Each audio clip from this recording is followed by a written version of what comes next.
जय हो फकरां फकीरां गुरुआं पीरां मस्त कलंदरां वली औलियां रब अल्लाह परमात्मा की सदा ही जय। वो सब पर अपनी नजर करम बनाई रखे। मस्त वली अल्लाह सरकार का एक ट्रेलर वीडियो बनाई थी। उस रब अल्लाह परमात्मा के अवतार हजरत रहमतुल्लाह मस्त वली अल्लाह जी का, जिन्हें लोग दानेवाड़िया सरकार भी कहते हैं, क्योंकि मस्त वली अल्लाह जी का गांव दानेवाड़ निकट परजियां गांव शाहकोट से महतपुर रोड पर है।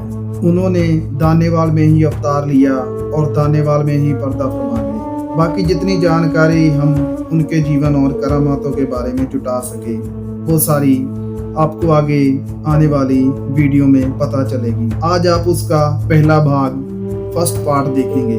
वीडियो को ज़्यादा से ज़्यादा शेयर, लाइक और कमेंट करके अपना प्यार और सपोर्ट ज़रूर दें। और अगर चैनल सब्सक्राइब नहीं किया तो चैनल को सब्सक्राइब करके बेल आइकन ज़रूर दबा लें और दुआओं में याद रखना। तो देखिए हज़रत रहमतुल्लाह मस्त वली अल्लाह दानेवाली सरकार की जीवनी और करामातें। वाहिगुरु जी का खालसा, श्री वाहिगुरु जी की फतेह। साध संगत जी,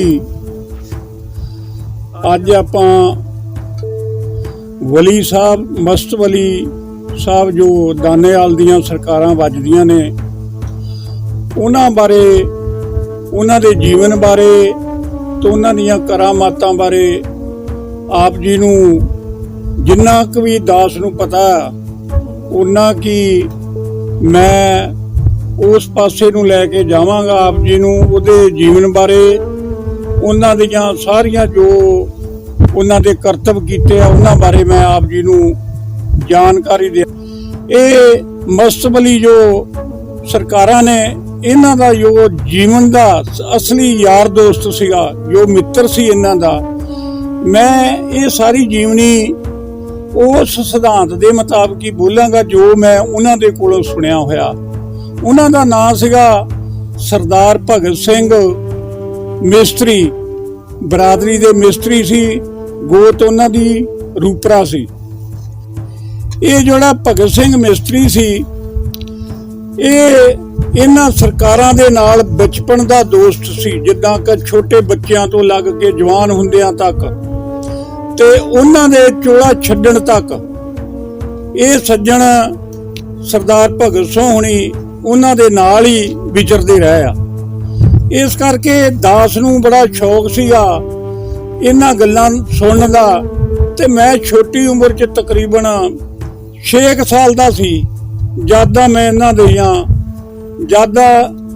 ਮੈਂ ਇਹਨਾਂ ਬਾਰੇ ਇਹ ਸਾਰੀ ਗਾਥਾ ਸੁਣਦਾ ਰਿਹਾ ਤੇ ਆਪਦੇ ਦਿਮਾਗ ਦੇ ਵਿੱਚ ਮੈਂ ਬਿਠਾਲਦਾ ਰਿਹਾ। ਉਹ ਜੀਵਨੀ ਕੀ ਆ, ਹੁਣ ਆਪਾਂ ਸ਼ੁਰੂ ਕਰੀਏ ਉਸ ਗੱਲ ਨੂੰ।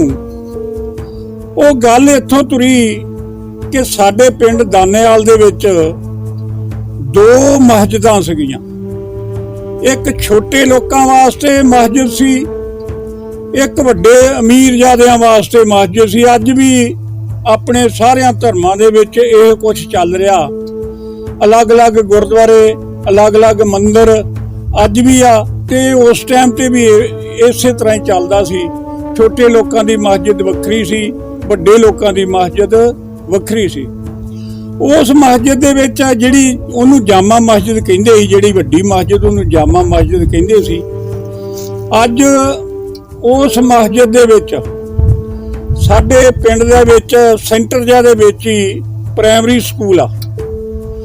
ਉਹਦੇ ਜਿਹੜੇ ਮਨਾਰ ਬਣੇ ਹੋਏ ਸੀ ਉਹ ਮਸਜਿਦ ਦੇ ਤਕਰੀਬਨ ਜ਼ਿਆਦਾ ਤੇ ਚਲੋ ਮੈਂ ਨਹੀਂ ਕਹਿੰਦਾ, ਜਿੰਨੀ ਕੁ ਮੇਰੀ ਮੈਂ ਆਪਣੀ ਸਮਝ ਮੁਤਾਬਕ ਕਹਿਣਾ ਵੀ ਤਕਰੀਬਨ 21-22 ਫੁੱਟ ਦੇ ਕਰੀਬ ਉਹਦੇ ਮਨਾਰ ਸੀਗੇ।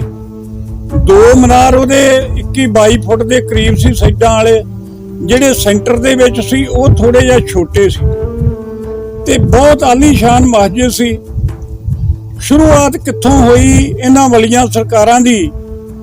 ਜਿਸ ਟਾਈਮ ਕੋਈ ਈਦ ਦੀ ਜਾਂ ਬਕਰੀਦ ਦੀ ਵੱਡੀ ਨਮਾਜ਼ ਹੋਣੀ ਸੀ ਤੇ ਉੱਥੇ ਜਿਹੜੇ ਹਾਜੀ ਸਾਹਿਬ ਸੀਗੇ ਉਹਨਾਂ ਨੇ ਹਾਜੀ ਸਾਹਿਬ ਨੇ ਕਿਹਾ ਵੀ ਭਾਈ ਉਹ ਜਿਹੜਾ ਬਲੀ ਕਮਲਾ ਵਾ ਉਹਨੂੰ ਵੀ ਉਹ ਲੈ ਕੇ ਆਓ ਅੱਜ ਇਸ ਨਮਾਜ਼ ਦੇ ਵਿੱਚ, ਕਿਉਂਕਿ ਮੁਸਲਮਾਨ ਧਰਮ ਦੀ ਜਿਹੜੀ ਵੱਡੀ ਨਮਾਜ਼ ਆ, ਇਹਦੇ ਵਿੱਚ ਹਰ ਮੁਸਲਮਾਨ ਦਾ ਫਰਜ਼ ਬਣਦਾ ਕਿ ਉਹ ਇੱਥੇ ਮੌਜੂਦ ਹੋਵੇ। ਤੇ ਜਿਹੜੇ ਮਸਤ ਵਲੀ ਸੀਗੇ, ਇਹ ਸਕੂਲ ਦੇ ਤਕਰੀਬਨ 400 ਮੀਟਰ ਤੇ ਇੱਕ ਸਾਡੇ ਪਿੰਡ ਵਿੱਚ ਸੱਥ ਹੁੰਦੀ ਸੀ, ਜਿੱਥੇ ਕਿ ਅੱਜ ਸਰਦਾਰ ਭਗਵਾਨ ਸਿੰਘ ਲੰਬੜਦਾਰ ਦੀ ਕੋਠੀ ਮੌਜੂਦ ਆ। ਉਸ ਥਾਂ ਤੇ ਜਿੰਨੇ ਵੀ ਇਹ ਮੁਰਸ਼ਿਦ ਸੀਗੇ ਇਹ ਉੱਥੇ ਧੂਣਾ ਲਾਇਆ ਕਰਦੇ ਸੀ, ਤੇ ਬਾਕੀ ਜਿੰਨੇ ਵੀ ਮੁਸਲਮਾਨ ਸਿਧਾਂਤ ਨੂੰ ਮੰਨਣ ਵਾਲੇ ਮੁਸਲਮਾਨ ਸੀ ਉਹ ਉਸ ਨਮਾਜ਼ ਦੇ ਵਿੱਚ ਪਹੁੰਚ ਗਏ। ਜਿਸ ਟਾਈਮ ਪਹੁੰਚ ਗਏ ਤੇ ਹਾਜੀ ਨੇ ਕਿਹਾ ਵੀ ਉਹ ਵਲੀ ਕਮਲਾ ਨਹੀਂ ਮੈਨੂੰ ਹਜੇ ਵੀ ਦਿਸਿਆ। ਉਹਨਾਂ ਨੇ ਤਿੰਨਾਂ ਚੋਂ ਮੁੰਡਿਆਂ ਨੂੰ, ਜੰਗਮੈਨ ਮੁੰਡਿਆਂ ਨੂੰ ਹੁਕਮ ਦਿੱਤਾ ਵੀ ਜਾਓ ਵਲੀ ਕਮਲੇ ਨੂੰ ਵੀ ਉੱਥੋਂ ਚੱਕ ਕੇ ਲਿਆਓ, ਧੱਕੇ ਨਾਲ ਲੈ, ਓਦਾਂ ਨਹੀਂ ਉਹਨੇ ਆਉਣਾ। ਉਹਨੂੰ ਨੌਜਵਾਨ ਮੁੰਡੇ ਆਪਦੇ ਜੋਸ਼ ਦੇ ਵਿੱਚ ਲੱਤਾਂ ਬਾਹਾਂ ਤੋਂ ਫੜ ਕੇ ਤੇ ਮਸਜਿਦ ਦੇ ਵਿੱਚ ਲੈ ਆਏ। ਮਸਜਿਦ ਦੇ ਵਿੱਚ ਨਮਾਜ਼ ਦੇ ਵਿੱਚ ਉਹਨੂੰ ਮੌਜੂਦਾ ਕਰ ਦਿੱਤਾ। ਉਸ ਟਾਈਮ ਜਿਹੜੇ ਇਹ ਵਲੀ ਸਰਕਾਰਾਂ ਸੀਗੀਆਂ, ਇਹਨਾਂ ਨੇ ਤਕਰੀਬਨ ਚੜ੍ਹਦੇ ਪਾਸੇ ਦੀ ਖੱਬੀ ਬਾਹੀ ਨੂੰ ਸਜਦਾ ਕਰਦੇ ਸੀ। ਜਾਨੀ ਚੜ੍ਹਦੇ ਪਾਸੇ ਦੀ ਖੱਬੀ ਬਾਹੀ ਨੂੰ ਜਗਰਾਉਂ ਪਿੰਡ ਪੈਂਦਾ, ਮਾਲਵੇ ਦਾ ਪਿੰਡ ਵਾ, ਸ਼ਹਿਰ ਆ ਮਾਲਵੇ ਦਾ ਤਕਰੀਬਨ ਹੁਣ ਬਣਿਆ ਹੋਇਆ ਜਗਰਾਉਂ।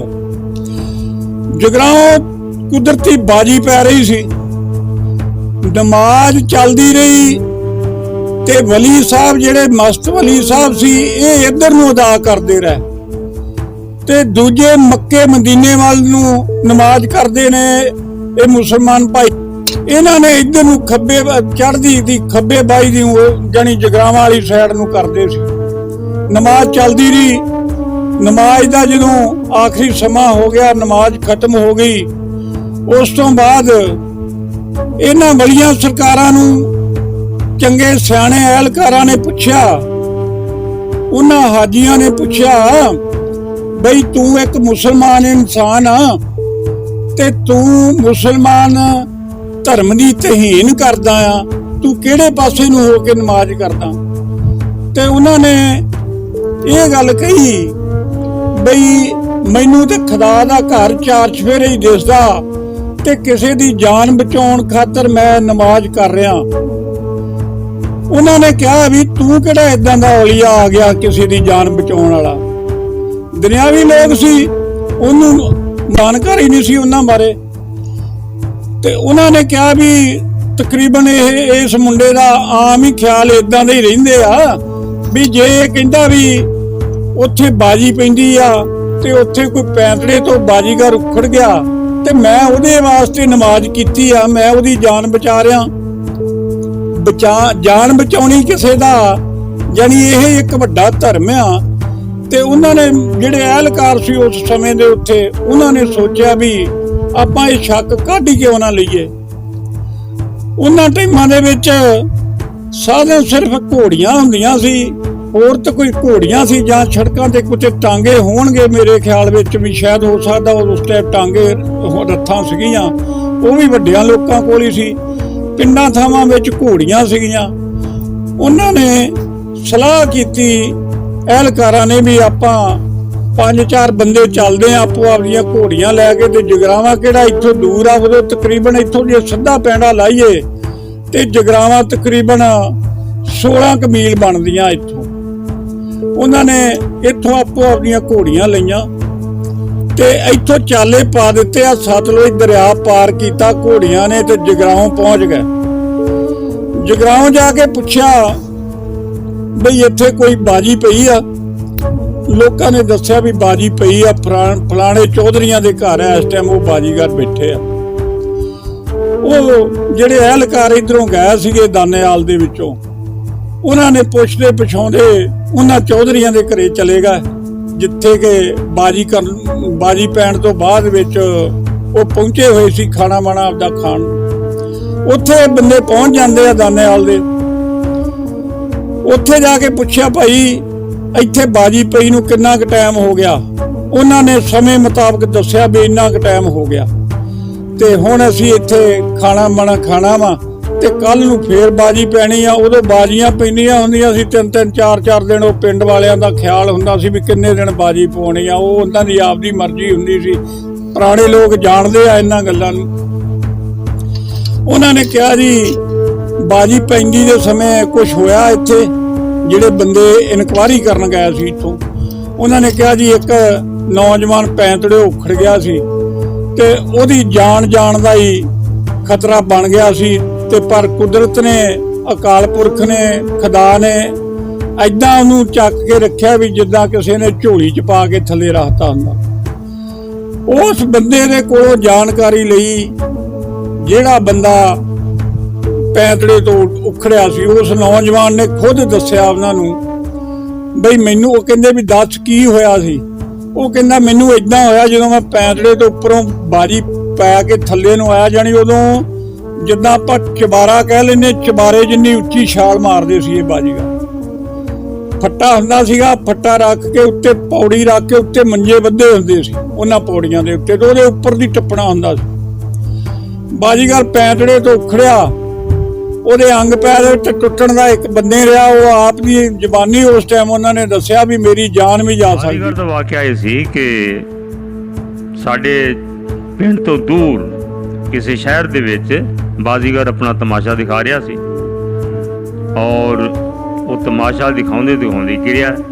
ਇੱਧਰ ਦਾਨੇਵਾਲ ਦੇ ਵਿੱਚ ਮਸਤ ਬੈਠੇ ਆ ਆਪਣੇ ਮੁਰੀਦਾਂ ਦੇ ਵਿੱਚ ਬੈਠੇ ਖੜੇ ਹੋ ਗਏ ਔਰ ਜਿਸ ਤਰ੍ਹਾਂ ਕਿਸੇ ਚੀਜ਼ ਨੂੰ ਫੜ ਰਹੇ ਹੁੰਦੇ ਨਾ, ਹਾਂ ਜੀ, ਇਸ ਤਰ੍ਹਾਂ ਹੱਥ ਕਰਕੇ ਫੜਿਆ ਔਰ ਫੜ ਕੇ ਜ਼ਮੀਨ ਤੇ ਖੜਾ ਕਰ ਦਿੱਤਾ ਔਰ ਫਿਰ ਬੈਠ ਗਏ। ਔਰ ਜਦ ਫਿਰ ਪੁੱਛਿਆ ਮੁਰੀਦਾਂ ਨੇ ਤੇ ਮਸਤਾਂ ਨੇ ਕਿਹਾ ਜੀ ਕਿ ਫਲਾਂ ਜਗ੍ਹਾ ਇੱਕ ਬਾਜੀਗਰ ਗਿਰ ਰਿਹਾ ਸੀ, ਉਸ ਨੂੰ ਮੈਂ ਸਹਾਰਾ ਦਿੱਤਾ।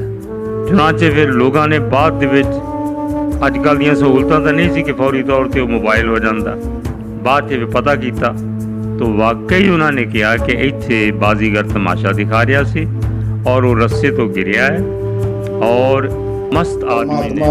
वाहिगुरु के प्यारो, हम आपको हजरत रहमतुल्लाह मस्त वली सरकार जी की एक और करामात के बारे में बताने जा रहे हैं, जो कुछ ऐसे हैं कि पहले गांव में कुछ लोग पशुओं का चारा और घर के लिए लकड़ी वगैरह लेने के लिए दूर दूर तक जाया करते थे। और जैसे कि आपको मालूम है कि दानेवाल गांव है वो सतलुज दरिया के बिल्कुल पास है और हजरत रहमतुल्लाह मस्त वली सरकार इसी दरिया के बीच अल्लाह अल्लाह किया करते थे। दरिया में जितना भी पानी हो जाए वली सरकार की कमर तक ही रहता था, उसके ऊपर नहीं जाता था। उसकी वजह ये थी कि खिजर ख्वाजा जी और वली सरकार के बीच बहुत प्रेम था।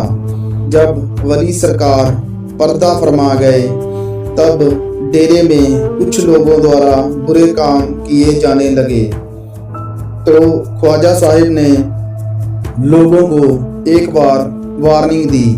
जब लोग नहीं हटे तो ख्वाजा जी ने मस्त वली सरकार जी की दरगाह को अपने आगोश में ले लिया। ख्वाजा साहिब ने वार्निंग कैसे दी, वो सब ये सारी बातें आप आने वाली वीडियो में जानेंगे। फिलहाल आते हैं उसी बात पर। पहले लोग पशुओं के लिए चारा और घर के लिए लकड़ी लेने के लिए दूर दूर तक जाते थे।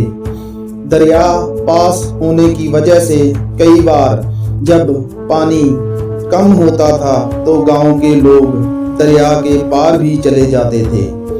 एक दिन ऐसा ही हुआ, गांव के कुछ लोग चारा और लकड़ी लेने के लिए दरिया के उस पार चले गए।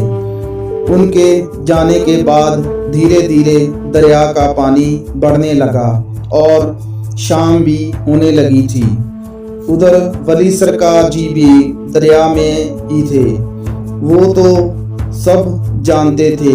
जैसे ही उन्हें पता चला कि कुछ लोग दरिया के उस पार आए हैं और दरिया का पानी बढ़ गया है और वो वापस जाना चाहते हैं। तो हजरत रहमतुल्लाह मस्त वली